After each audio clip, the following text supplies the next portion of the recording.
إله إلا الله الله أكبر محمد رسول الله يا حبيب الله बिस्मिल्लाहिर्रहमानिर्रहीम।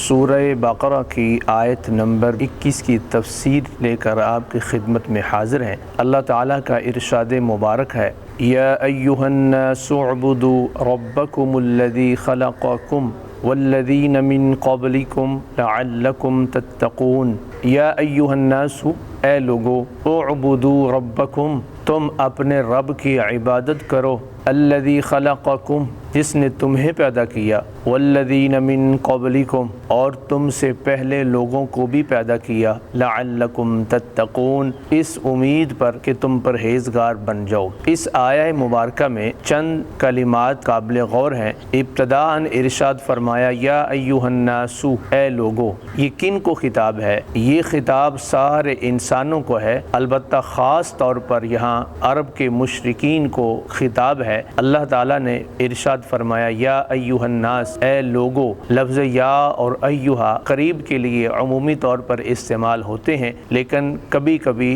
करीब का लफ्ज़ बोलकर दूर का माना मुराद लिया जाता है, जैसे कि यहाँ पर दूर का माना मुराद लिया गया है। सवाल ये है, क्या इंसान अल्लाह ताला से दूर है? उसका जवाब ये है कि अल्लाह ताला तो इंसान की शाह रग से भी ज़्यादा करीब है, लेकिन इंसान अल्लाह ताला के करीब नहीं है। अपनी ख्वाहिशात नफ्स की पैरवी की बिना पर बारी ताला की नाफरमानियाँ कर कर के जो जंग और मैल लग गया है, उसकी बिना पर इंसान अपने रब से दूर है। उस कैफियत के पेश नज़र इरशाद फरमाया, या अय्युहन्नास, ए वो लोगो जो रब से दूर हो गए हो। अरबी के अंदर किसी को पुकारने के लिए मुख्तलिफ कलिमात इस्तेमाल होते हैं। कुछ कलिमात करीब के लिए हैं, जैसे ए है, हमज़ा मफ्तूहा है, और कुछ हरूफ बईद के लिए हैं, जैसे अया है, हया है, और कुछ अल्फाज हैं जो दोनों मानी में इस्तेमाल होते हैं, जैसे लफ्ज़ या है, ये करीब के लिए भी इस्तेमाल होता है और बाईद के लिए भी इस्तेमाल होता है। करीब वाले को भी कह सकते हैं या ज़ैदू या बकरू या अमरू,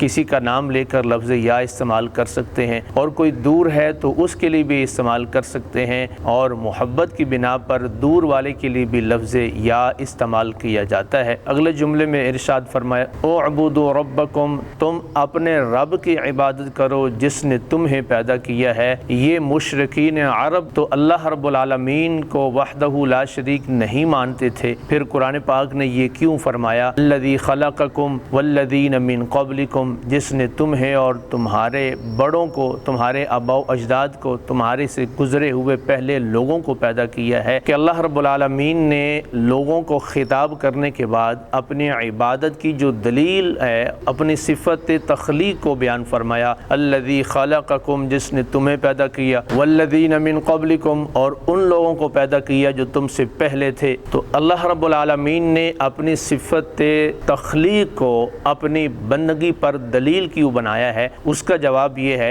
ये खिताब बिलखुसूस जिन लोगों को है वो ये बात जानते थे और इस बात का एतराफ़ करते थे कि सारी कायनात को, हमें, हमारे आबाओ अजदाद को बनाने वाला अल्लाह है। कुरान मजीद बुरहान रशीद ने कई मकामात पर उनके इस मक़ूले को ज़िक्र फरमाया। इरशाद फरमाया, वला इन सअल्तहुम मन खलक़स्समावाति वल अर्द लयक़ूलुन्न अल्लाह। ए प्यारे हबीब, अगर आप इनसे पूछें कि आसमान और ज़मीन को किसने पैदा किया, तो ज़रूर ये पुकार के कहेंगे अल्लाह ने। वला इन सअल्तहुम मन खलक़हुम लयक़ूलुन्न अल्लाह फ़अन्ना युफ़कून। प्यारे हबीब, अगर आप इनसे पूछें कि इनको किसने पैदा किया, तो भी जवाब देंगे अल्लाह ने पैदा किया। फरमाया फ़अन्ना युफ़कून, फिर अल्लाह वाहिद व यकता की बंदगी की बजाय तुम कहाँ भटक रहे हो, किन को पूज रहे हो, किन अंधेरों में ज़िंदगी बसर कर रहे हो। और चूँकि पैदा करने वाले का पैदा होने वाले पर एहसान होता है, मालिक ने अपने एहसान याद करवाया है कि तुम्हें पैदा करने वाला मैं हूँ, तुम्हारा खालिक मैं हूँ, तुम्हारा मालिक मैं हूँ, तुम्हारा राज़िक मैं हूँ। तुमसे पहले लोगों को मैंने पैदा किया, आसमान व ज़मीन का खालिक और मालिक मैं हूँ, लिहाजा बंदगी भी मेरी کرو، اطاعت بھی میری بجا لاؤ۔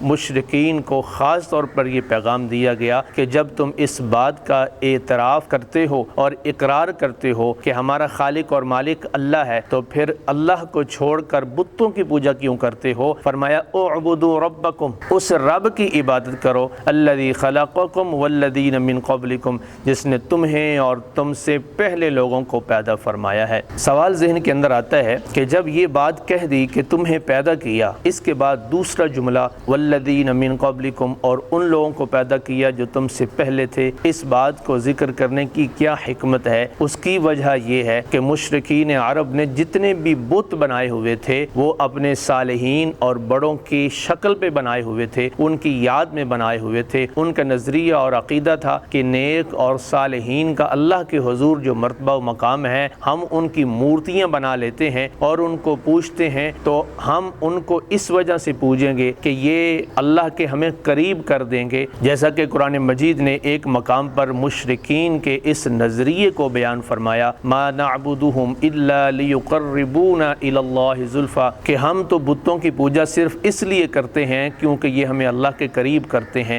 اللہ رب العالمین نے اس باطل نظریے کو رد کرتے ہوئے ارشاد فرمایا ہے، والذین من قبلکم، تم سے پہلے لوگوں کو بھی اللہ نے ہی پیدا فرمایا تھا، تمہیں بھی اللہ نے پیدا فرمایا ہے، اس لیے تم سب اللہ کی ہی عبادت کرو۔ اور پیغام انسان کو دیا گیا ہے کہ انسان جس قدر مرضی اللہ کا مقرب ہو، اللہ کے قریب اور نزدیک ہو، اللہ کی بارگاہ میں اس کا مرتبہ بہت بلند ہو، لیکن عبادت اور بندگی صرف خدائے واحد و یکتا کی ہوگی۔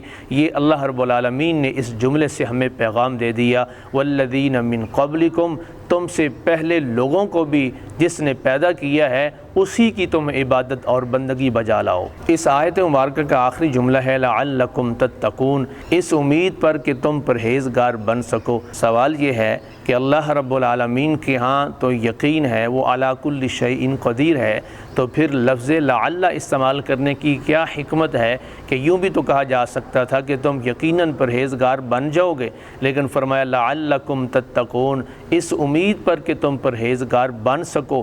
اس کی حکمت کیا ہے؟ اس کا جواب یہ ہے کہ اللہ رب العالمین کی بندگی انسان نے کرنی ہے، اور انسان جب بندگی کرتا ہے، اطاعت بجا لاتا ہے، اس کے دل میں تکبر، غرور اور دکھلاوا اور ریاکاری کا عنصر پیدا ہو جاتا ہے، اور برے جذبات انسان میں جنم لے لیتے ہیں جو انسان کو پرہیزگاری سے دور کر دیتے ہیں۔ اللہ رب العالمین نے یہ پیغام دے دیا ہے، عبادت کرنی ہے تو اس نیت سے کہ ہم پرہیزگار اور نیک ہو جائیں اور ہم ڈرنے والے بن جائیں۔ عبادت وہ عبادت ہے جس کو کرنے کے بعد انسان میں خوف خدا پیدا ہو، خشیت الہی پیدا ہو، اللہ رب العالمین کا ڈر پیدا ہو۔ اگر عبادت بجا لانے کے بعد انسان میں خوف، تقوی، پرہیزگاری کے جذبہ پیدا نہ ہو تو وہ عبادت رد کر دی جاتی ہے۔ جیسے کہ عزازیل، جسے شیطان کہا جاتا ہے، اس نے بہت اللہ تعالیٰ کی بندگی کی تھی، اور وہ بندگی اس کے دل میں تکبر کا باعث بن گئی اور وہ اللہ کی بارگاہ سے مردود ہو گیا۔ انسان کو گویا پیغام دیا گیا ہے اللہ کی عبادت کرنی ہے، اور اس عبادت کے بعد ڈرنا بھی ہے کہ کہیں میری محنت ضائع نہ ہو جائے، کہیں میری کی ہوئی بندگی رد نہ کر دی جائے۔ اسی وجہ سے جبریل امین علیہ السلام اللہ کے حضور بہت روتے اور گڑ گڑاتے تھے کہ کہیں شیطان کی طرح ہمیں بھی اللہ کی بارگاہ سے مردود اور راندہ درگاہ نہ کر دیا جائے۔ انسان کو بھی یہی پیغام ہے، عبادت کے بعد تم مزید عاجز ہو جاؤ، تمہارے اندر نکھار آ جائے، تقوی کی دولت آ جائے، پرہیزگاری آ جائے، اپنی کی ہوئی عبادت کو ضائع کرنے سے بچ جاؤ۔ فرمایا لعلکم تتقون، اس امید پر کہ تم پرہیزگار بن جاؤ۔